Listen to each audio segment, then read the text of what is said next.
Hi hello ನಮಸ್ತೆ, ನಾನು ರಾಜು ಅಷ್ಟೇ. ನೀವು ನೋಡ್ತಿದ್ದೀರಾ centre point Kannada YouTube channel. April 22ರಂದು ಪಾಕಿಸ್ತಾನ ಪ್ರಚೋದಿತ ಉಗ್ರವಾದಿಗಳು ಪೆಹಲ್ಗಾಮ್ನ ಬ್ಯಾಸರಿನ್ ವ್ಯಾಲಿಯ ಬಳಿ ನಡೆಸಿದಂಥ ಉಗ್ರರ ಕೃತ್ಯ ಇದೆಯಲ್ಲ, ಆ ಕೃತ್ಯದಲ್ಲಿ 26 ಜನರು ಸಾವನ್ನಪ್ಪಿದ್ದ ವಿಷಯ ಇದೀಗ ಭಾರತವನ್ನು ಕುದಿಯುವಂತೆ ಮಾಡಿದ. ಜೊತೆಗೆ ಭಾರತ ಕೂಡ ಬೇಕಾದಂಥ ಪ್ಲ್ಯಾನನ್ನು ಮಾಡಿಕೊಂಡಿದೆ. ಹಾಗಾದರೆ ಭಾರತ ಪಾಕಿಸ್ತಾನದ ಮೇಲೆ ಯುದ್ಧ ಮಾಡಲಿಕ್ಕೆ ಸಜ್ಜಾಗಿ ಬಿಡ್ತಾ?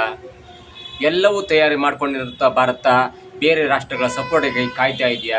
ಜೊತೆಗೆ ರಷ್ಯಾ ಕೂಡ ಭಾರತಕ್ಕೆ ಸಪೋರ್ಟ್ ಮಾಡಿರುವುದರಿಂದ ಇದೀಗ ಭಾರತ ಯುದ್ಧದ ಡೇಟ್ ಕೂಡ ಫಿಕ್ಸ್ ಆಯ್ತಾ? ಮೇ 7ಕ್ಕೆ ಏನಾಗುತ್ತೆ, ಮೇ 9ಕ್ಕೆ ಏನಾಗುತ್ತೆ, ಮೋದಿ ಏನೆಲ್ಲ ತಯಾರಿ ಮಾಡ್ಕೊಂಡಿದ್ದಾರೆ, ಪಾಕಿಸ್ತಾನಕ್ಕೆ ಯಾರು ಸಪೋರ್ಟ್ ಮಾಡ್ತಾ ಇದ್ದಾರೆ, ಪಾಕಿಸ್ತಾನಕ್ಕೆ ಸಪೋರ್ಟ್ ಮಾಡಿದಂತಹ ದೇಶಗಳ ಗತಿ ಏನು, ಇವೆಲ್ಲವನ್ನು ನೋಡೋಣ. ಅದಕ್ಕಿಂತ ಮೊದಲು ಇಲ್ಲೇ ತನಕ ನಮ್ಮ ಚಾನಲ್ನ ಸಬ್ಸ್ಕ್ರೈಬ್ ಮಾಡಿಲ್ಲ ಅಂದರೆ ಈಗಲೇ ಸಬ್ಸ್ಕ್ರೈಬ್ ಮಾಡಿ. ಜೊತೆಗೆ ಕಾಮೆಂಟ್ಗಳ ಮುಖಾಂತರ ತಮ್ಮ ಅಭಿಪ್ರಾಯವನ್ನು ತಿಳಿಸಬಹುದು. ಎಸ್ ವೀಕ್ಷಕರೇ, ಏಪ್ರಿಲ್ 22ರ ನಂತರ ಏನೆಲ್ಲ ರಾಜಕೀಯ ಬೆಳವಣಿಗೆ ಆಗ್ತಾ ಇದೆ, ಅದು ದೇಶದ ಮಧ್ಯೆ ಏನೆಲ್ಲ ಒಗ್ಗಟ್ಟಾಗ್ತದೆ, ಇಡೀ ಪ್ರಪಂಚವು ಎರಡು ಹೋಳಾಗಿದೆ ಎನ್ನುವುದರಲ್ಲಿ ಯಾವುದೇ ಸಂಶಯವಿಲ್ಲ. ಯಾಕಂದರೆ ಇಡೀ 90ರಷ್ಟು ದೇಶಗಳು ಭಾರತದ ಪರವಾಗಿ ನಿಂತರೆ, ಕುತಂತ್ರಿ ಚೀನಾ ಮತ್ತು ಟರ್ಕಿ ಎನ್ನುವಂಥ ದೇಶಗಳು ಪಾಕಿಸ್ತಾನದ ಪರವಾಗಿ ನಿಂತಿದೆ.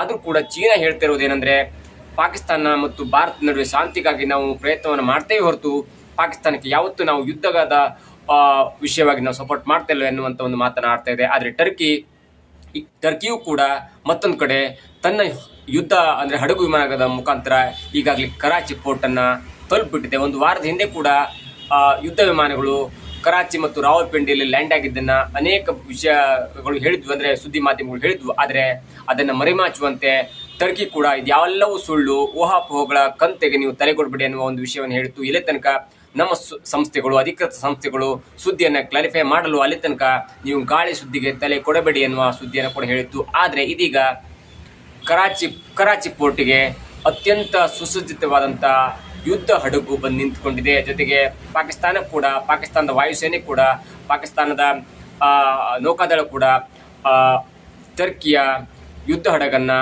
ಅತ್ಯಂತ ಸ್ವಾಗತ ಕೋರಿದೆ. ಜೊತೆಗೆ ಟರ್ಕಿ ಸ್ಟೇಟ್ಮೆಂಟನ್ನು ನೋಡ್ತಾ ಇದ್ರೆ, ಟರ್ಕಿಯ ಪ್ರೆಸ್ ನೋಟನ್ನು ನೋಡ್ತಾ ಇದ್ರೆ, ನಾವು ಶತಮಾನಗಳಿಂದ ಕೂಡ ಪಾಕಿಸ್ತಾನ ಮತ್ತು ಟರ್ಕಿ ದೇಶಗಳು ಸಂಸ್ಕೃತಿ ವಿಚಾರವಾಗಿರ್ಬೋದು, ನೆಲಜಲದ ವಿಚಾರವಾಗಿರ್ಬೋದು ಮತ್ತು ಎರಡು ದೇಶಗಳ ಒಪ್ಪಂದ ವಿಚಾರವಾಗಿರ್ಬೋದು ಅತ್ಯಂತ ಸ್ಪಷ್ಟವಾಗಿದೆ ಮತ್ತು ಇಬ್ಬರು ಕೂಡ ಬ್ರದರ್ಹುಡ್ ಆಗಿದೆ ಎನ್ನುವ ಸ್ಟೇಟ್ಮೆಂಟನ್ನು ಕೊಟ್ಟಿದೆ.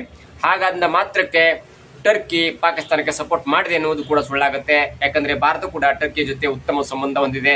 ಲಾಸ್ಟ್ ಟೈಮ್ ಭೂಕಂಪ ಆದಾಗೂ ಕೂಡ 25,000 ಜನ ಸಾವನ್ನಪ್ಪಿದಾಗೂ ಕೂಡ ಭಾರತ ಟರ್ಕಿ ಜೊತೆ ಒಂದು ಒಳ್ಳೆಯ ಒಪ್ಪಂದವನ್ನು ಇಟ್ಕೊಂಡಿತ್ತು. ನೋಡಿ, ಈಗ ವಿಷಯ ಇರುವುದೇನೆಂದರೆ, ಟರ್ಕಿ ಪರೋಕ್ಷವಾಗಿ ಪಾಕಿಸ್ತಾನಕ್ಕೆ ಸಪೋರ್ಟ್ ಮಾಡಿದೆ ಅಂತ ಇಟ್ಕೊಂಡ್ರೂ ಕೂಡ ಚೀನಾ ಪಾಕಿಸ್ತಾನಕ್ಕೆ ನೇರವಾಗಿ ಸಪೋರ್ಟ್ ಮಾಡುವಂಥ ಯಾವುದೇ ಲಕ್ಷಣಗಳು ಕಂಡು ಬರ್ತಾ ಇಲ್ಲ. ಆದರೂ ಕೂಡ ಭಾರತ ಒಂದು ಮುಹೂರ್ತವನ್ನು ಮಾಡ್ಕೊಂಡು ಬಿಟ್ಟಿದೆ. ಮೇ 7ಕ್ಕೆ ಅಂದರೆ ನಾಡಿದ್ದು ಯುದ್ಧದ ತಾಲೀಮ್ ನಡೆಯುತ್ತೆ. ಅಂದರೆ ಯುದ್ಧವನ್ನು ಹೇಗೆ ಮಾಡಬೇಕು, ಯುದ್ಧ ಆದಾಗ ನಮ್ಮ ದೇಶದ ಜನರು ಯಾವ ಥರ ಎಚ್ಚೆತ್ತುಕೊಳ್ಬೇಕು ಎನ್ನುವ ಒಂದು ಮಾಕ್ ಡ್ರಿಲ್ಲನ್ನು ಮೇ 7ಕ್ಕೆ ಮಾಡುತ್ತೆ. ಆ ಮಾಕ್ ಡ್ರಿಲ್ಲಲ್ಲಿ ಅಂದರೆ ಅಣುಕು ಕಾರ್ಯಾಚರಣೆ ಥರ ಆಗುತ್ತೆ. ಅಂದರೆ ಯಾರಾದರೂ ಒಂದು ಯುದ್ಧ ವಿಮಾನ ಬಂದಾಗ ಸೈರನ್ ಆಗುತ್ತೆ, ನಮ್ಮ ವಾಯುಸೇನೆ ಸೈರನ್ ಮಾಡುತ್ತೆ. ಜೊತೆಗೆ ನಮ್ಮ ಮೇಲೆ ಯುದ್ಧ ಆದಾಗ ಯಾವ ರೀತಿ ನಾವು ತಮ್ಮನ್ನು ರಕ್ಷಣೆ ಮಾಡ್ಕೊಳ್ಬೇಕು, ಎಲ್ಲ ಕಾಲೇಜ್ ಸ್ಟೂಡೆಂಟ್ಸ್ ಆಗಿರ್ಬೋದು, ಅನೇಕ ಯುವತಿಯರಿಗೆ ಒಂದು ತರಹದ ಟ್ರೈನಿಂಗ್ ಕೊಡುವ ವಿಚಾರವಾಗಿ ಇದೀಗ ಕೇಂದ್ರ ಸರ್ಕಾರ ಒಂದು ಆರ್ಡರ್ನ ಹೊರಡಿಸಿದೆ. ಮೇ 7ಕ್ಕೆ ಅಣುಕು ಕಾರ್ಯಾಚರಣೆ ನಡೆಯುತ್ತೆ, ಅಂದರೆ ಮಾಕ್ ಡ್ರಿಲ್ ನಡೆಯುತ್ತೆ. ಅದಕ್ಕೆ ನಾವೆಲ್ಲ ತಯಾರಾಗಿರಬೇಕು ಎನ್ನುವ ನಿಟ್ಟಿನಲ್ಲಿ ಆದೇಶ ಹೊರಡಿಸಿದ್ದನ್ನು ನೋಡ್ತಾ ಇದ್ರೆ ಭಾರತ ಯುದ್ಧಕ್ಕೆ ಮುನ್ನಡೆ ಬರೆದಿದೆ, ಯುದ್ಧದ ಡೇಟನ್ನು ಫಿಕ್ಸ್ ಮಾಡಿದೆ. ಹಾಗಾಗಿ ಇದೀಗ ಭಾರತ ಯುದ್ಧಕ್ಕೆ ಸನ್ನದ್ಧವಾಗಿದೆ ಎನ್ನುವುದು ಇದೀಗ ಖಚಿತವಾಗಿ ಬರ್ತಾ ಇದೆ. ಯಾಕಂದರೆ ಮೇ 7ಕ್ಕೆ ಮಾಕ್ ಡ್ರಿಲ್ ನಡೆಯುತ್ತೆ.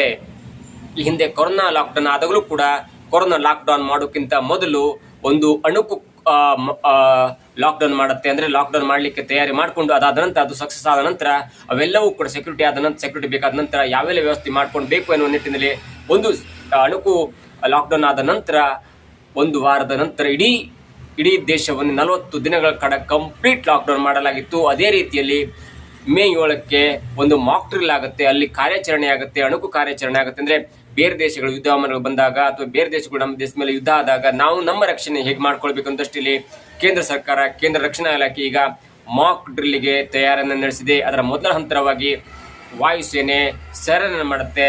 ಜೊತೆಗೆ ಸ್ಕೂಲ್ ಕಾಲೇಜ್ ಸ್ಟೂಡೆಂಟ್ಸ್ ಅಲ್ಲಿರುವಂಥ ಎಲ್ಲರೂ ಕೂಡ ತಮ್ಮ ರಕ್ಷಣೆ ಹೇಗೆ ಮಾಡ್ಕೊಳ್ಬೇಕು, ಯಾವ ಟೈಮಲ್ಲಿ ನಾವು ಒಳಗೆ ಹೋಗಬೇಕು, ಎಲ್ಲವೂ ಕೂಡ ಆ ಮಾಕ್ ಡ್ರಿಲ್ನಲ್ಲಿ ಜನರಿಗೆ ತಿಳಿಸಲ್ಪಡುತ್ತೆ.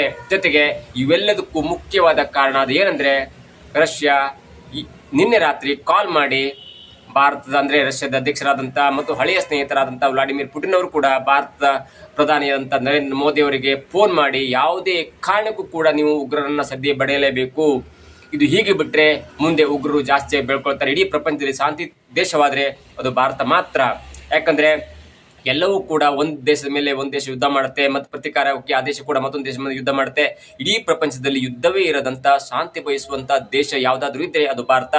ಭಾರತದ ಶಾಂತಿಯನ್ನೇ ಕದರುವಂತೆ ಮಾಡುವಂಥ ಕೆಟ್ಟ ಪಾಕಿಸ್ತಾನದ ಮೇಲೆ ನೀವು ಯುದ್ಧವನ್ನು ಸಾರಲೇಬೇಕು ಎನ್ನುವ ಒಂದು ವಿಚಾರವನ್ನು ಟೆಲಿಫೋನ್ ಮುಖಾಂತರ ನಿನ್ನೆ ತಡರಾತ್ರಿ ಪುಟಿನ್ ಅವರು ಮೋದಿಯವರ ಜೊತೆ ಮಾತಾಡಿದ್ದಾರೆ ಎನ್ನುವ ಒಂದು ಸೀಕ್ರೆಟ್ ವಿಷಯವನ್ನು ವಿದೇಶಾಂಗ ಖಾತೆಯ ವಕ್ತಾರರಾದಂಥ ರಣಧೀರ್ ಜೈಸ್ವಾಲ್ ಅವರು ತಮ್ಮ ಮಾಹಿತಿಯನ್ನು ಹಂಚಿಕೊಂಡಿದ್ದಾರೆ. ನೋಡಿ, ಯುದ್ಧಗಳು ಅಥವಾ ನಮ್ಮ ಸೀಕ್ರೆಟ್ ಆಪರೇಷನ್ ಹೇಗಾಗ್ತಿತ್ತಂದ್ರೆ ಯಾವುದು ಕೂಡ ಯಾರಿಗೂ ಗೊತ್ತಾಗ್ತಿರಲಿಲ್ಲ. ಲಾಸ್ಟ್ ಟೈಮ್ ಪುಲ್ವಾಮಾ ಅಟ್ಯಾಕ್ ಆದಾಗ ಅದರ ಪ್ರತೀಕಾರವಾಗಿ ನಾವು ಬಾಲಕೋಟ್ ಅಟ್ಯಾಕ್ ಮಾಡಿದವರು ಕೂಡ ಹೇಳದೆ ಕೇಳದೆ ಯಾವುದಾದ್ರು ಟೆಸ್ಟ್ ಮಾಡದೆ ಏನೂ ಹೇಳದೆ ಕೇವಲ 8 ದಿನದ ಅವಧಿಯಲ್ಲಿ ಬಾಲಾಕೋಟ್ ಏರ್ ಸ್ಟ್ರೈಕ್ ಮಾಡಿ ಅಲ್ಲಿ ಸುಮಾರು 300 ಉಗ್ರರನ್ನು ಹೊಡೆದು ಉಳಿಸ್ಬಿಡುತ್ತೆ.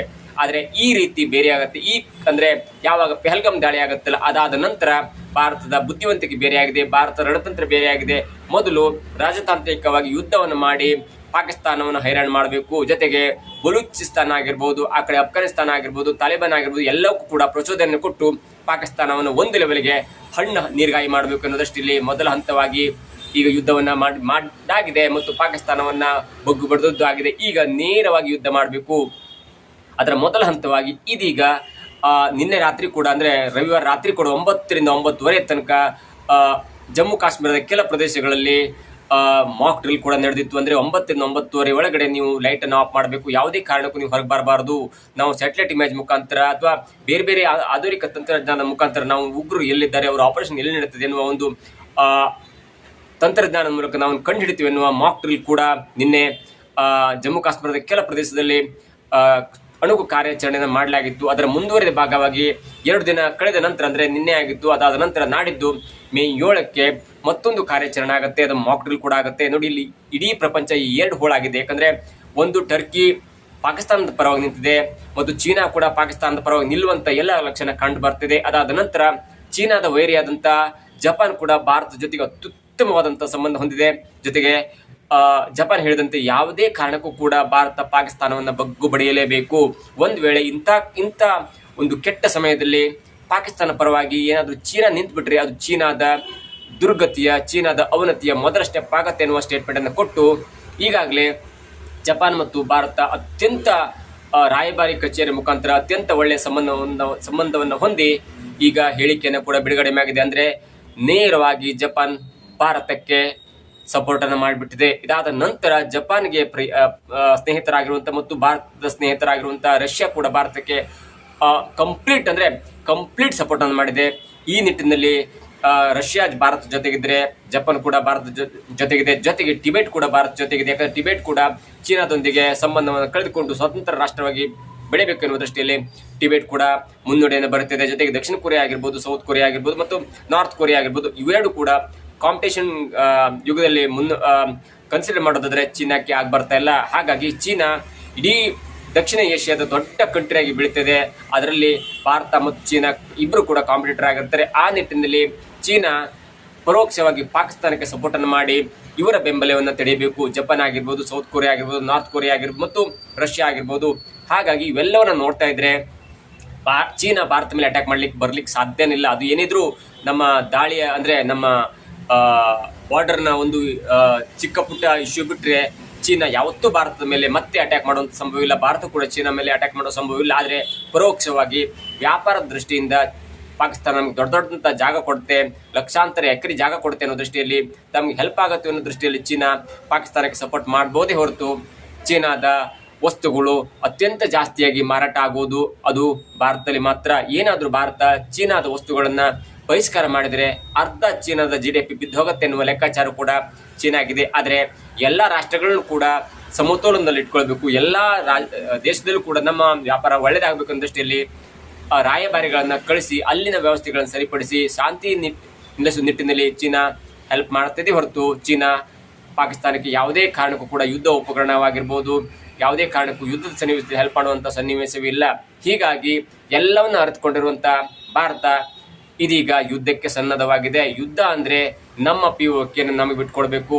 ಒಂದು ವೇಳೆ POK ಹಾಗೆ ಇದ್ರೆ ಅದು ಅಡುಗು ತಾಣವಾಗುತ್ತೆ, ಉಗ್ರರ ಅಡುಗು ತಾಣವಾಗುತ್ತೆ ಅನ್ನೋ ದೃಷ್ಟಿಯಲ್ಲಿ ಭಾರತ ಮೊದಲು POK ಮೇಲೆ ಅಟ್ಯಾಕ್ ಮಾಡುತ್ತೆ. POKವನ್ನು ಕಂಪ್ಲೀಟ್ ಆಗಿ ನಮ್ಮ ವಶಕ್ಕೆ ಪಡೆದುಕೊಂಡ ನಂತರ ಅಲ್ಲಿ ಉಗ್ರರ ತಾಣಗಳನ್ನ ಡೆಮಾಲಿಷ್ ಮಾಡಿದ ನಂತರ ಒಂದು ರೀತಿಯಲ್ಲಿ ನಮಗೆ ಅತ್ಯಂತ ಸುಲಭವಾದಂಥ ಜಾಗ ಸಿಗುತ್ತೆ. ಯಾಕಂದ್ರೆ ನಿಮಗೆ ಜಮ್ಮು ಕಾಶ್ಮೀರ ಆಗ್ಬೋದು ಅಥವಾ ಆಜಾದ್ ಕಾಶ್ಮೀರ ಆಗ್ಬೋದು, ಲೇಹ್ ಲಡಾಖ್ ಆಗಿರ್ಬೋದು ಮತ್ತು ಗಿಲ್ಗಿಟ್ ಪಾಕಿಸ್ತಾನ ಆಗಿರ್ಬೋದು, ಇವೆಲ್ಲವೂ ಕೂಡ ಕಣಿವೆ ರಾಜ್ಯಗಳು. ಈ ಕಣಿವೆ ರಾಜ್ಯದಲ್ಲಿ ಎಷ್ಟೇ ನೀವು ಸೆಕ್ಯೂರಿಟಿ ಇಟ್ಟರೂ ಕೂಡ, ಎಷ್ಟೇ ಮಿಲಿಟರಿ ಭದ್ರತಾ ಸಿಬ್ಬಂದಿಗಳು ಇಟ್ಟರೂ ಕೂಡ ಅಲ್ಲಿ ಹೋಗಿ ಆಪರೇಷನ್ ಮಾಡಿ ಆ ಉಗ್ರರನ್ನು ಹೊಡೆದು ಉರುಳಿಸುವುದು ಭಾರಿ ಕಷ್ಟದ ಸಂಗತಿ. ಹಾಗಾಗಿ ಆ ಜಾಗವನ್ನು ನಮ್ಮ ಭಾರತದ ಕಂಟ್ರೋಲಿಗೆ ತೆಗೆದುಕೊಂಡ್ರೆ ಮುಂಬರುವ ಜಾಗ ಇದೆಯಲ್ಲ, ಅದು ಇಸ್ಲಾಮಾಬಾದ್ ಆಗಿರ್ಬೋದು, ರಾವಲ್ಪಿಂಡಿ ಆಗಿರ್ಬೋದು, ಕರಾಚಿ ಆಗಿರ್ಬೋದು, ಹಾಗೆ ಇವೆಲ್ಲವೂ ಕೂಡ ಸಮತಟ್ಟಾದ ಪ್ರದೇಶವಾಗಿರುತ್ತೆ. ಹಾಗಾಗಿ ಅಲ್ಲಿಂದ ನೇರವಾಗಿ ಭಾರತಕ್ಕೆ ಬರೋದು ಭಾರಿ ಕಷ್ಟವಾಗುತ್ತೆ. ಒಂದು ವೇಳೆ ಆಜಾದ್ ಕಾಶ್ಮೀರ್ ಮತ್ತು ಗಿಲ್ಗಿಟ್ ಪಾಕಿಸ್ತಾನ್ ಎನ್ನುವಂಥ ಈ ಏರಿಯಾ ಪಾಕಿಸ್ತಾನದ ವಶದಲ್ಲಿದ್ದರೆ ಅಲ್ಲಿ ಗುಡ್ಡಗಾಡು ಪ್ರದೇಶದಲ್ಲಿ, ಕಣಿವೆ ಪ್ರದೇಶದಲ್ಲಿ ಉಗ್ರಗಾಮಿಗಳು ಅಥವಾ ಉಗ್ರವಾದಿಗಳು ಅಥವಾ ಪಾಕಿಸ್ತಾನ ಸೈನಿಕರು LOC ಮುಖಾಂತರ ಭಾರತವನ್ನು ಆರಾಮವಾಗಿ ದಾಟಬಹುದು ಎನ್ನುವ ಹುನ್ನಾರ ಇದೆ. ಹಾಗಾಗಿ ಎಲ್ಲದಕ್ಕೂ ಒಂದೇ ಒಂದು ಪರಿಹಾರ ಅಂದರೆ ಮೊದಲು ಆಜಾದ್ ಕಾಶ್ಮೀರ್ ಮತ್ತು ಗಿಲ್ಗಿಟ್ ಪಾಕಿಸ್ತಾನವನ್ನು ನಮ್ಮ ವಶಕ್ಕೆ ತೆಗೆದುಕೊಳ್ಬೇಕು. ಅಂದರೆ ಇದನ್ನು POK ಅಂತ ಹೇಳ್ತೇವೆ. ಅದಾದ ನಂತರ ಪಾಕಿಸ್ತಾನ ಮೇಲೆ ನೇರವಾಗಿ ಯುದ್ಧವನ್ನು ಸಾರುವುದು. ಆ ಯುದ್ಧದ ಮೊದಲ ಹಂತವಾಗಿ ಈಗ ಭಾರತ ಆಜಾದ್ ಕಾಶ್ಮೀರ್ ಮತ್ತು ಗಿಲ್ಗಿಟ್ ಪಾಕಿಸ್ತಾನವನ್ನು ನಮ್ಮ ವಶಕ್ಕೆ ಪಡೆದುಕೊಳ್ಳುವ ನಿಟ್ಟಿನಲ್ಲಿ 7ನೇ ತಾರೀಕಂದು ಅದರ ಪೂರ್ವ ತಯಾರಿ ನಡೆಯುತ್ತೆ. ಪೂರ್ವ ತಯಾರಿ ನಡೆದ ನಂತರ ಮೇ 9 ಅಥವಾ 10ಕ್ಕೆ ಎಲ್ಲ ಮಲಗಿರುವ ಟೈಮಲ್ಲಿ, ಪಾಕಿಸ್ತಾನವೇ ಗಾಢ ನಿದ್ದೆಯಲ್ಲಿ ಇರುವ ಟೈಮಲ್ಲಿ ಭಾರತ POK ಮೇಲೆ ದಾಳಿ ಮಾಡಿ ಇಡೀ ರಾಷ್ಟ್ರದ, ಇಡೀ ಪ್ರಪಂಚದ ಗಮನ ಸೆಳೆದು, ನಾನು ಕೂಡ ಈಗ ಡೆವಲಪ್ ಆಗಿರುವಂಥ ರಾಷ್ಟ್ರ, ನಾನು ಕೂಡ ಇಡೀ ಪ್ರಪಂಚದ ಯಾವ ದೇಶಕ್ಕೂ ಹೆದರಲ್ಲ ಎನ್ನುವ ಒಂದು ಕಟ್ಟುನಿಟ್ಟಿನ ಸಂದೇಶವನ್ನು ಕೊಡುವ ನಿಟ್ಟಿನಲ್ಲಿ ಬೃಹತ್ ಯೋಜನೆಗೆ ಇದೀಗ ಚಾಲನೆ ಕೊಡುವ ನಿಟ್ಟಿನಲ್ಲಿ ಒಳ್ಳೆಯ ನಿರ್ಧಾರವನ್ನು ಮಾಡದಂತಿದೆ. ಇದರ ಪೂರ್ವ ತಯಾರಿಯಂತೆ ಪದೇ ಪದೇ ಭಾರತ ಸರ್ಕಾರದ ಹೆಡ್ ಆಗಿರುವಂಥ ನರೇಂದ್ರ ಮೋದಿ ಅವರು ಪದೇ ಪದೇ ಸೇನಾ ಮುಖ್ಯಸ್ಥರ ಜೊತೆ ಮೀಟಿಂಗ್ ಅನ್ನು ಮಾಡಿ ಕೊನೆಯದಾಗಿ CDS ಆಗಿರುವಂಥದ್ರ ಮೂರು ಸೇನೆಯ ಮುಖ್ಯಸ್ಥರಾಗಿರುವಂಥ ಚವ್ಹಾಣ್ ಅವರ ಜೊತೆ ಫೈನಲ್ ಡೇಟ್ ಅನ್ನು ಫಿಕ್ಸ್ ಮಾಡುವಂಥ ಎಲ್ಲ ಸಾಧ್ಯತೆ ಇದೆ. ಇದಕ್ಕೆ ಪೂರಕವೆಂಬಂತೆ 3-4 ಜನರನ್ನ 3-4 ವಿಭಾಗಗಳಿಗೆ ಮಾಡಲಾಗಿದೆ. ಒಂದು ವಿದೇಶಾಂಗ ಸಚಿವರಾಗಿರುವಂಥ ಜಯಶಂಕರ್ ಅವರನ್ನ ಇಡೀ ಬೇರೆ ದೇಶಗಳಿಗೆ ಮಾಹಿತಿಯನ್ನು ಕೊಡೋದಾಗ್ಲಿ, ಅವರ ನಂಬಿಕೆಯನ್ನು ಪಡೆದುಕೊಳ್ಳುವ ನಿಟ್ಟಿನಲ್ಲಿ ಅವರು ಕಾರ್ಯ ಮಾಡ್ತಾ ಇದ್ದಾರೆ. ಮತ್ತೊಂದು ಕಡೆ ರಾಜನಾಥ್ ಸಿಂಗ್ ಅವರು ಸೇನೆಯ ಕೆಲಸವನ್ನ ಮಾಡಿಕೊಂಡು ಸೇನೆಗೆ ಬೇಕಾದಂಥ ಪೂರಕ ವ್ಯವಸ್ಥೆಯನ್ನು ಮಾಡ್ತಾ ಇದ್ದಾರೆ. ಮತ್ತೊಂದು ಜೊತೆಗೆ ನರೇಂದ್ರ ಮೋದಿ, ಅಮಿತ್ ಶಾ ಮತ್ತು ಅಜಿತ್ ದೋವೆಲ್ ಅವರು ಬೇಕಾದಂಥ ಪ್ಲಾನ್ ಅನ್ನು ಹಣಿದು ಸೇನಾ ಮುಖ್ಯಸ್ಥರಿಗೆ ತಿಳಿಸ್ತಾ ಇದ್ದಾರೆ. ಇವೆಲ್ಲವನ್ನು ನೋಡ್ತಾ ಇದ್ರೆ ಮೇ 7ಕ್ಕೆ ಒಂದು ಟ್ರಯಲ್ ಯುದ್ಧ ಆದರೆ ಮೇ 9 ಅಥವಾ 10ಕ್ಕೆ ಇಡೀ ಪಾಕಿಸ್ತಾನ ಧ್ವಂಸವಾಗುವುದರಲ್ಲಿ ಅಥವಾ POK ನಮ್ಮ ವಶವಾಗುವುದರಲ್ಲಿ ಯಾವುದೇ ಸಂದೇಹವಿಲ್ಲ. ಇದಾಗುತ್ತೆ ಇವತ್ತಿನ ವಿಶೇಷ. ನೋಡ್ತಾ ಇರಿ centre point Kannada YouTube channel.